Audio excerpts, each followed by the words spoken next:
In the spring and summer of 1942, while the Jews were being deported from Slovakia, a group of community activists was formed in Bratislava, later known as the Working Group. This group evolved as an expression of dissatisfaction with the official leadership of the Jewish centre in Bratislava, the Ústredna Židov.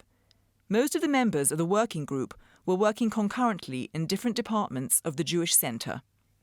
The Working Group's main aim at that time was stop the deportation, which meant we had already a hunch from the news which we had received from Poland that deportation is not work, deportation means death. So naturally we had to do everything what was possible to stop deportation in Slovakia. And that is where the bribe started. In June 1942, after more than 40,000 Jews had already been deported from Slovakia, the Working Group decided to adopt a policy of bribery in order to halt the deportations. The funds were donated by Jews both from within Slovakia and outside. Gizzy Fleischmann, one of the heads of the group, also tried to obtain funds from Jewish organizations abroad. In his testimony at the Eichmann trial, Pinchas Freudiger, head of the Orthodox community in Budapest, described the arrival of the representatives from Bratislava.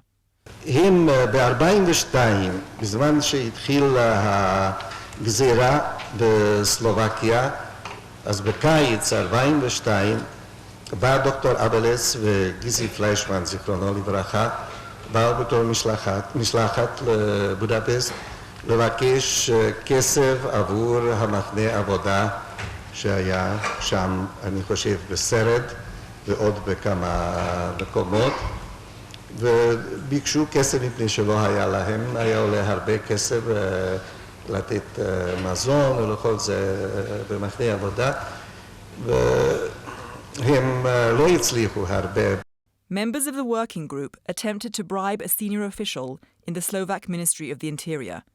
At the same time, Andrej Steiner bribed the Slovak government official in charge of the labour camps. Dr. Kovac bribed Vashem and told him that he will get $100,000 for every month if deportation stops. I gave Dr. Pechuk $10,000 again, who if he is helping to stop deportation. Was it dollars or Slovak crowns? Slovak crowns, not dollars. Members of the Working Group offered a bribe to Dieter Wisličeny, Eichmann's representative in Bratislava, so that he would halt the deportation of the Jews from Slovakia. Weissmandl said that's not enough if we are able to successful in the Slovak side. We must start now to speak with Wisličeny and bribe Wisličeny too that he should stop deportation.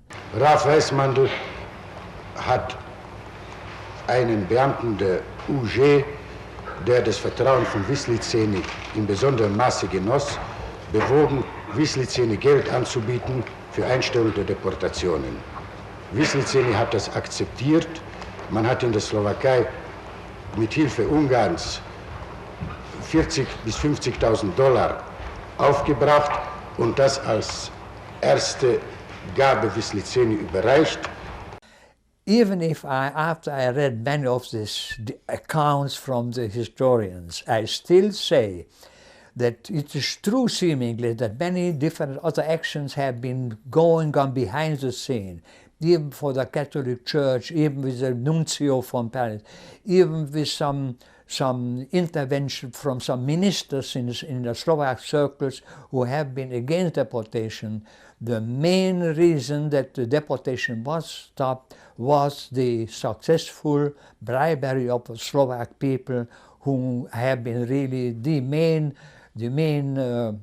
directing the deportation. Now suddenly Weissmandl, who was all the time the so-called partisan rabbi, came to one of the meetings. He said, now if we succeeded for stopping the deportation in Slovakia, why don't we try now to stop deportation or the killing in Europe?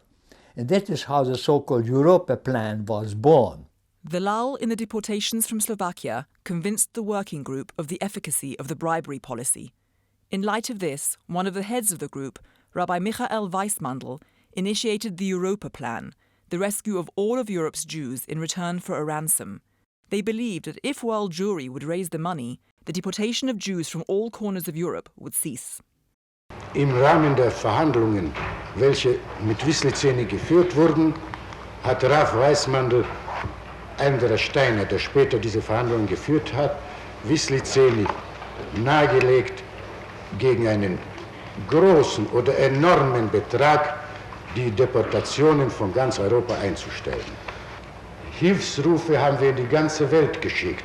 Als wir die ersten 2 lebenden Zeugen aus Auschwitz gesehen haben, 2 slowakische Burschen, die durchgegangen sind und die uns erzählt haben zum ersten Mal von Gas, von Hunden, haben wir, und besonders Rav Weissmandl, in die ganze Welt Berichte geschickt. We proposed to Salimaya that we don't intend to have it officially done, but there are enough illegal and underground sources how that money could be done.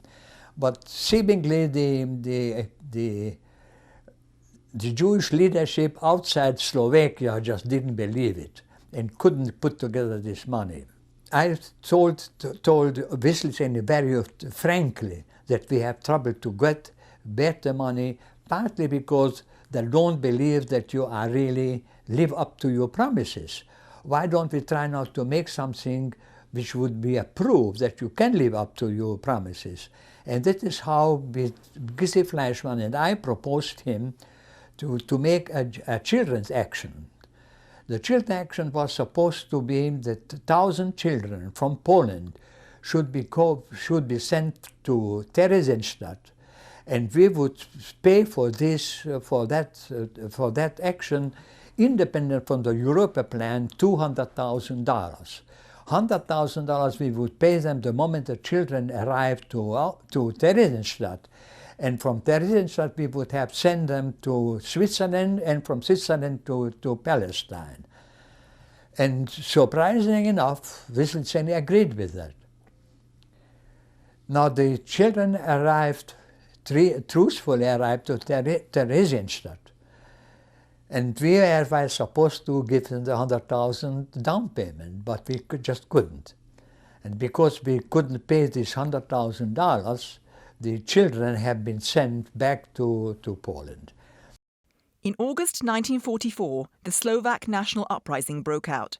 In the course of suppressing the uprising, the Germans renewed the deportation of Slovakia's Jews.